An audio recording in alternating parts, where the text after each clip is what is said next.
something interesting would happen. One day, that wish turns into a nightmare. Without warning, a strange Daruma doll suddenly appears inside Shun's classroom. At first, Shun is so distracted that he doesn't even notice the creepy figure standing right in front of him. Because of this, he almost moves at the wrong moment and barely escapes death. He quickly realizes that whenever the doll is looking at them, nobody can move. The students freeze in fear. When the Daruma turns around, everyone sees a chance to escape and rushes toward the classroom door. But the door is locked. They are trapped inside. As soon as the Daruma turns back, two students who are still moving are instantly killed, shocking everyone in the room. Panic spreads through the classroom. Nobody understands what is happening. Then a student named Satake manages to calm everyone down. He explains that they have been forced into a deadly version of the game, red light, green light. Whenever the Daruma turns its back and starts speaking, the students can move. But the moment it finishes speaking and turns around, anyone who is still moving will die. The class becomes even more terrified, but Satake notices something important. He spots a button on the Daruma's back and tells everyone that pressing it should end the game. Hearing this, one student decides to make a run for it. He waits for the doll to start talking and then sprints toward it. For a moment, it looks like his plan might work, but the Daruma suddenly finishes its sentence much faster than before and turns around instantly. The student is caught moving and is killed right in front of everyone. The remaining students are horrified. Then they notice a timer on the Daruma's body. There is less than a minute left before the game ends. Thinking they have no other choice, many students panic and charge toward the doll. One after another, they are eliminated. Soon, only Shun and Satake are left alive. With just a few seconds remaining, they decide to work together. Satake crouches down and lets Shun use him as a step. Shun jumps into the air and, with only 1 second left on the timer, manages to press the button on the Daruma's back. The doll suddenly stops moving and announces that the game is over. Relieved, Shun and Satake celebrate their victory. They believe they have both survived, but just as they start congratulating each other, something horrible happens. Satake's head suddenly explodes. Shun stands frozen in shock. The Daruma calmly explains that only Shun actually pressed the button. Since Satake never touched it himself, he was not considered a winner. That means Shun is the only survivor of the game. Unable to believe what he has just witnessed, Shun desperately calls out for help. But before anyone can answer, the Daruma speaks one final time. It tells him, "I am the mouse, and the cat is coming." Shun has no idea what that means, but it sounds like a clue for the next deadly game. A few moments later, the classroom door finally opens. Standing outside is Shun's childhood friend, Ichika Akamoto. She looks completely terrified and shocked by what she is seeing. As she rushes towards Shun to help him, it becomes clear that this nightmare is far from over. Shun quickly runs over to Ichika and asks what happened to her. She explains that she was also forced to play the Daruma game in her classroom. But unlike Shun's game, when she pressed the button, all of her classmates were automatically eliminated, leaving her as the only survivor. Hearing this, Shun is shocked because the exact same thing happened in his class. Realizing that something terrible is going on, he suggests calling the police right away. But when he checks his phone, he discovers that there is no signal at all. Nobody can contact the outside world. Even so, Shun refuses to give up. He suggests leaving the school and finding help somewhere else. However, when they try to escape, they discover that every door in the building is locked. The only door that remains open leads to the school gymnasium. With no other choice, they enter the gym. The moment they step inside, the door behind them slams shut. Once again, they are trapped. But this time, they are not alone. Several students are already gathered in the middle of the gym. Some of them are even wearing rat costumes. As Shun looks around, he notices strange Japanese characters written on the floor. After reading them, he realizes they are instructions for the next game. The message says that they must give the bell to the cat in order to win. As everyone tries to understand what that means, one of the students wearing a rat costume advises the others to put on the costumes too. He warns them that nobody knows what might happen if they don't. Before anyone can make a decision, the floor suddenly shakes. Then the ground opens up beneath them, and a giant cat statue rises from the center of the gym. A few seconds later, cheerful music begins playing, and then the giant cat starts moving. Without warning, it lunges forward and swallows one of the students wearing a rat costume. The terrified students immediately scatter and run in every direction. The giant cat soon moves toward Ichika. She braces herself for the worst, but surprisingly, the creature ignores her. Instead, it turns around and stretches its spring-like neck across the gym, swallowing other students dressed as rats. While running for her life, Ichika notices a bell rolling across the floor. At the same time, Shun spots a basketball hoop hanging from the giant cat's collar. Suddenly, everything starts to make sense. The clue on the floor said they must give the bell to the cat. Looking at the hoop attached to the cat's neck, Shun realizes that they probably need to throw the bell through the basket. He quickly tells everyone his idea. One of the students from the basketball team grabs the bell and asks Ichika to throw it to him. After catching it, he takes careful aim and launches it toward the hoop. For a moment, it looks like a perfect shot, but the giant cat cat reacts instantly. It blocks the throw and sends the bell flying back with incredible force. The impact slams the student into a wall, killing him instantly. The remaining students are horrified. A moment later, the giant cat looks directly at Shun. He thinks he's about to die, but once again, the creature ignores him and attacks another student wearing a rat costume instead. That's when Shun finally understands the real rule of the game. The cat is hunting the rats. He immediately warns everyone to take off their rat costumes. The students quickly remove them, believing they have finally figured out how to survive. For a brief moment, it seems like they are safe, but then the giant cat starts moving again. This time, it doesn't care who is wearing a costume and who isn't. It begins attacking everyone in sight. Panic spreads through the gym as the students run for their lives. During the chaos, Ichika falls to the ground right next to the bell. As she looks up, she realizes something terrifying. There are only 3 minutes left before the game ends, and if they don't figure out how to get the bell to the cat before time runs out, they are all going to die. The giant cat slowly moves toward Ichika and opens its huge mouth, ready to swallow her whole. Just when it seems like all hope is lost, Shun suddenly appears wearing a rat costume. He runs in front of the cat and grabs its attention, saving Ichika at the last second. The cat immediately starts chasing him around the gym. Shun runs from side to side, barely avoiding its attacks. Meanwhile, he asks the other students to throw the bell into the basket, but after seeing what happened to the basketball player earlier, nobody is brave enough to try. As Shun keeps running, he suddenly starts hearing a strange voice. To his surprise, he realizes that because he is wearing the rat costume, he can actually understand what the cat is saying. When he listens carefully, he discovers something unexpected. The giant cat keeps complaining that its back is itchy and wishes someone would scratch it so it can relax and fall asleep. Shun immediately gets an idea. He runs behind the cat, climbs onto its back, and grabs onto the ropes hanging from its body. Then he starts scratching its back. Almost instantly, the cat enjoys it. Instead of attacking him, it starts asking for more. The giant creature becomes calmer and calmer with every scratch. Realizing he can't do it alone, Shun asks the other students for help. Ichika quickly joins him, and soon the remaining students climb onto the cat as well. Together, they keep scratching its back until the giant cat finally falls asleep. With the cat out of the way, Shun picks up the bell and prepares to throw it into the basket. But before he can do it, the other students rush toward him. They are afraid that only the person who throws the bell will survive the game. Soon, everyone starts arguing over who should take the shot. Their loud shouting wakes the cat up. In an instant, the giant creature attacks again and kills 2 students at once. Now there isn't enough time to make it fall asleep again. Thinking fast, Shun comes up with another plan. He grabs a torn basketball and asks Ichika to go with him to the locker room. A short time later, they return carrying both the ball and the bell, which they have hidden inside a rat costume. Then they split up. Ichika runs on one side while Shun runs on the other, confusing the giant cat about which one is carrying the real bell. As they get closer, Shun purposely lets everyone see that he is holding the basketball. The cat believes the ball contains the bell and focuses all its attention on him, but that was exactly what Shun wanted. At the last second, he reveals that the real bell is hidden inside the torn basketball. He quickly throws it toward the basket. Unfortunately, his aim is slightly off. The bell reaches the hoop but doesn't go in. For a moment, everyone thinks the game is over. Then, out of nowhere, a tough student named Amaya jumps down from above. Using perfect timing, he slams the bell through the basket, winning the game with only seconds remaining. The giant cat immediately shuts down. A few moments later, it comes back to life just long enough to announce the winners. Only 3 names are called: Amaya, Shun, and Ichika. Shun is confused because the other students are still standing nearby. Then he notices something horrifying. Amaya is attacking them with an iron bar.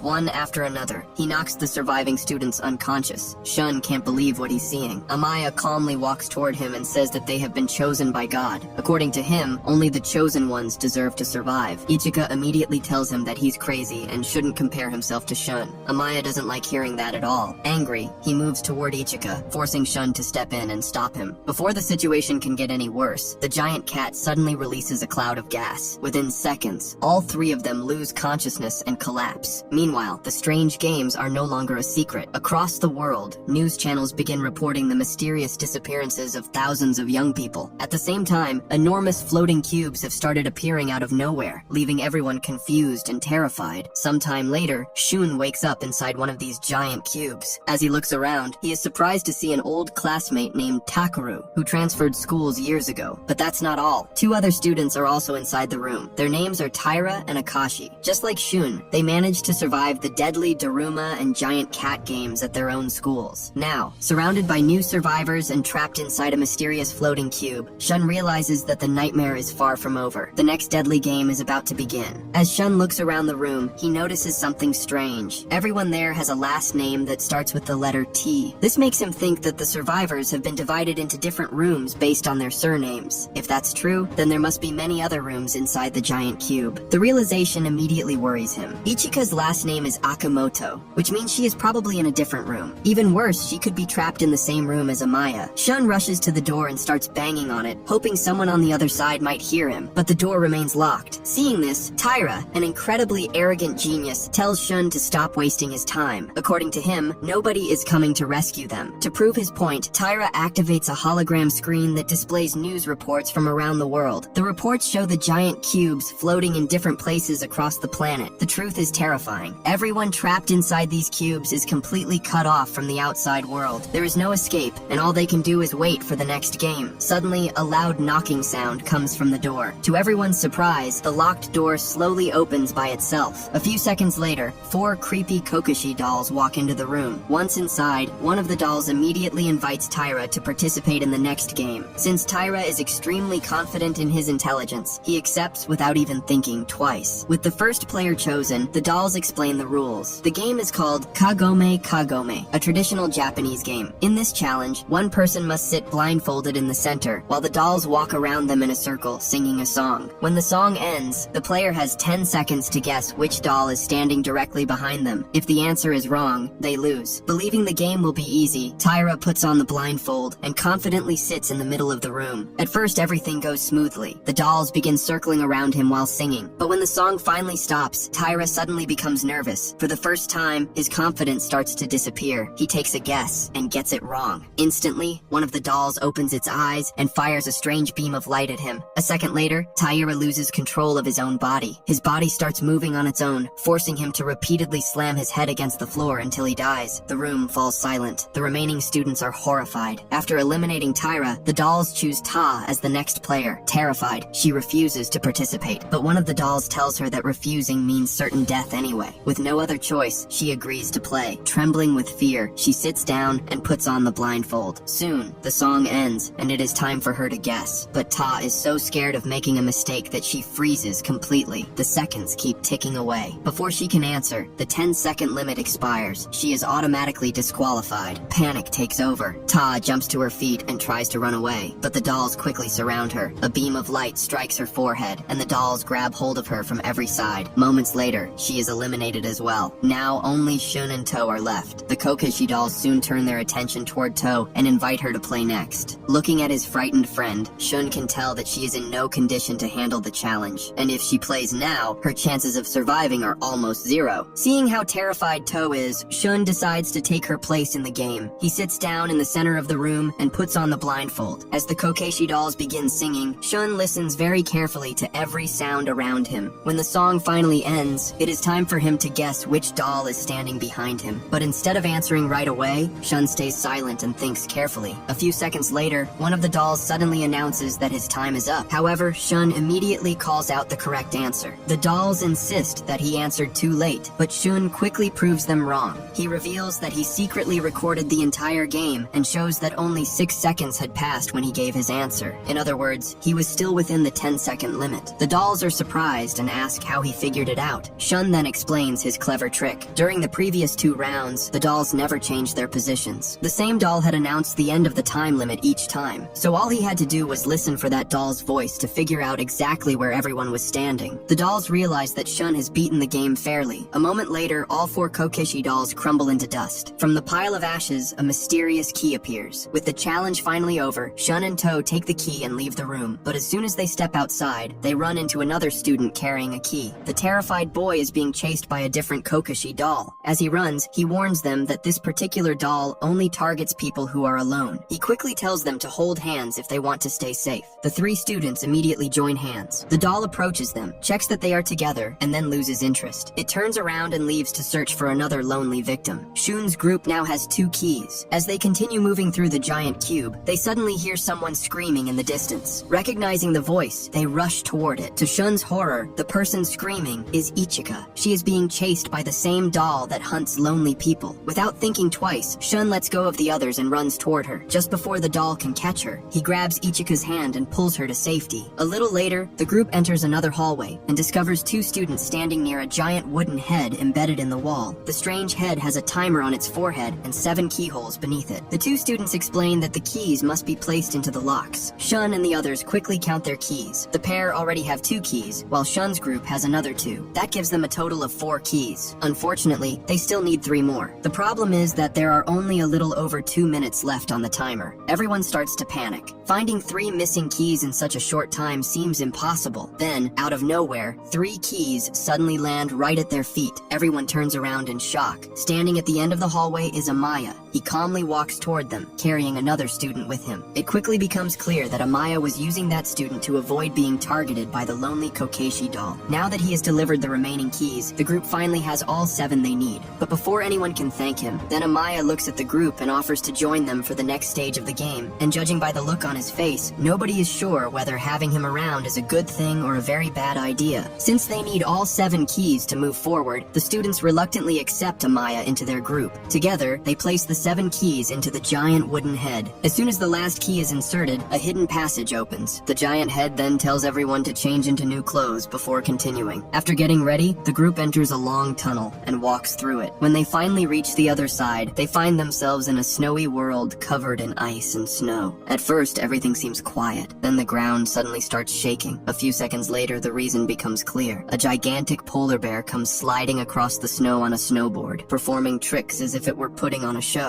After its over-the-top entrance, the giant bear introduces the next game. It says that it hates lies more than anything. Because of that, the challenge will be very simple. Everyone must answer its questions honestly. The bear explains that if someone lies, it will be able to smell the lie. Then the group must figure out who the liar is. If they successfully identify the liar, they can move on to the next stage. The first question sounds harmless. The bear asks everyone what their favorite food is. The students relax, thinking this game will be much easier than the previous ones. One by one, they give their answers. But as soon as they finish, the giant bear starts sniffing the air. Then it announces that someone has lied. The group is shocked. The bear gives them 2 minutes to decide who the liar is. Everyone starts accusing each other. After a minute of arguing, most of the group points at the young man whom Shun and Ichika had saved earlier. Without hesitation, the giant bear swings its massive paw. The poor student is eliminated instantly. The survivors are horrified, but the game continues. The bear then asks its next question. This time, it asks whether they like Shun. The question catches everyone off guard. Ichika and To immediately admit that they like him. Surprisingly, even Amaya says that he likes Shun. After everyone answers, the bear once again claims that someone is lying. This immediately causes another argument. Ichika points at Amaya, reminding everyone that he tried to harm them earlier. She insists that there is no way he genuinely likes Shun. While the others argue, Shun starts thinking. Something about the game doesn't make sense. Why would anyone risk lying when they know a wrong answer could get them killed? The giant bear suddenly laughs. It seems pleased that Shun is starting to understand. The bear then reveals a shocking piece of information. According to it, one of its servants is secretly hiding among the students. That servant is pretending to be human and intentionally lying to get everyone eliminated. Hearing this, the 2 students from the other school quickly come up with a theory. They believe the traitor must be To. Their reasoning is simple. Shun, Ichika, and Amaya all attended the same school and knew each other before the games. The other pair also knew each other. To is the only person who arrived alone. To them, that makes her suspicious. Shun and Ichika immediately defend her, insisting that she is innocent. But nobody listens. In the end, the majority votes against To. Moments later, she is eliminated, leaving behind only blood on the snow. Shun is devastated. The bear prepares to ask another question, but before it can continue, Shun suddenly steps forward. He announces that he already knows who the real liar is. The giant bear stops and listens. Then Shun points directly at the bear itself. Everyone is stunned. Shun explains how he figured it out. When To was eliminated, some of her blood splashed onto the bear's paw. The blood washed away part of the creature's white paint. Underneath the paint, Shun saw black fur. That means the so-called polar bear was actually a black bear pretending to be something else. In other words, the bear had lied from the very beginning. If it lied about being a polar bear, then it could be lying about everything else too. Shun realizes there was never any hidden traitor among them. The bear invented the whole story just to make the students turn against one another and eliminate themselves. The giant bear becomes furious after after its secret is exposed. Roaring in anger, it charges at the group and tries to crush them. The students quickly dodge out of the way. The bear misses its target and crashes into a nearby hot spring. The boiling water begins burning its body from the inside. The creature screams in pain as it realizes it has lost. Unable to escape, the giant bear finally accepts defeat. Once again, Shun has managed to uncover the truth and survive another deadly game, but the cost was terrible, and the number of survivors keeps getting smaller with every challenge. After defeating the giant bear, the remaining survivors receive directions to the location of the next game. When they arrive, they are greeted by a group of strange dolls waiting for them. The dolls announce that this will be their final challenge. The game is called Kick the Can, a deadly version of hide and seek. The dolls then explain the rules. One player will be chosen as Akuma, the Seeker. Before the game begins, Akuma must take a can from a high platform and place it in the center of a circle on the ground. While Akuma is busy doing that,